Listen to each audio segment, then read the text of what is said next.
Go. We don't need no thought control.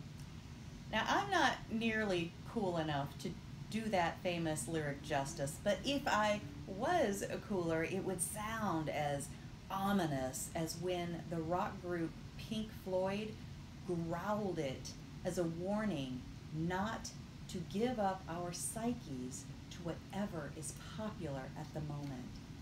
Why I bring this up is that I'm wondering what happened to our rock stars, our rebels, the voice of those who would encourage us to be distinct and unique individuals.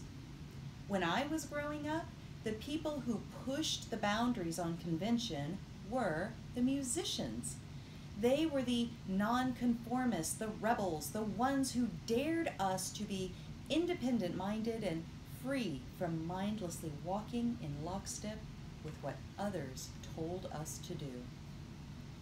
The lyrics are from the song The Wall, and I may be taking a bit of license in how I'm interpreting the lyrics, but poetry and art are like beauty, and those things impact each of us differently.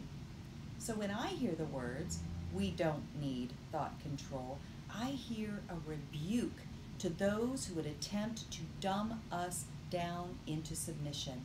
And the singer literally screams at one point in protection of young minds against indoctrination by saying, "Hey, teachers, leave those kids alone." Again, I know that is the most uncool reciting of that song you will ever hear, but please bear with me. For many years, I didn't understand the implications of this song, but nowadays, all one needs to do is look at what is happening on our high school and college campuses and the politically charged natures of the instructors themselves to see why someone would write these kinds of lyrics. All of the recent high school anti-gun walkouts are a perfect example of our taxpayer-funded public schools taking a political and indoctrinating position with no counter voice in sight. And by the way, we paid for that. All those man hours, all of that time that kids spent outside of the classroom, you and I paid for someone to fill our kids' young minds with a polarized view of a politically charged issue. Now, had they offered an equally impactful experience with the other side of the issue, I would have respected that effort.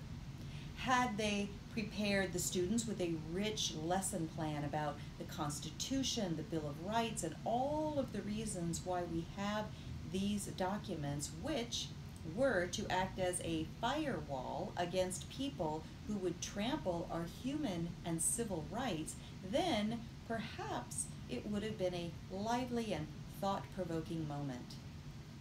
But as it played out, it was indeed an attempt at thought control. Charge the students up with emotion, feed them one side of an issue, give them no reference point for why we have our rights, and tell them to demand that we have too many rights and can't be trusted with those rights, and we need daddy government to take those rights back. That is manipulation and propaganda. That is thought control. At the college level, it may be even worse. A personal friend of mine, Antonia Okafor, the founder of Empowered, has been fighting for conservative voices and campus carry to help college students not be disarmed just because they cross an imaginary line from the street, where here in Arizona we have constitutional carry, onto the supposed gun-free zones of campus. The Constitution suddenly doesn't exist on the grounds of the institutions of higher learning. Now, to those of you who want to think of college student as kids, I have two things to say to you. One is that because of the wisdom of a loud group of high school kids, we seem to be ready to rip up our Constitution. And second, The average age of people on college campuses is far beyond the legal age to own and possess firearms. I myself didn't even start college until I was 25 years old, and a recent U.S. News article stated that most college students are of the same age, 25 and older.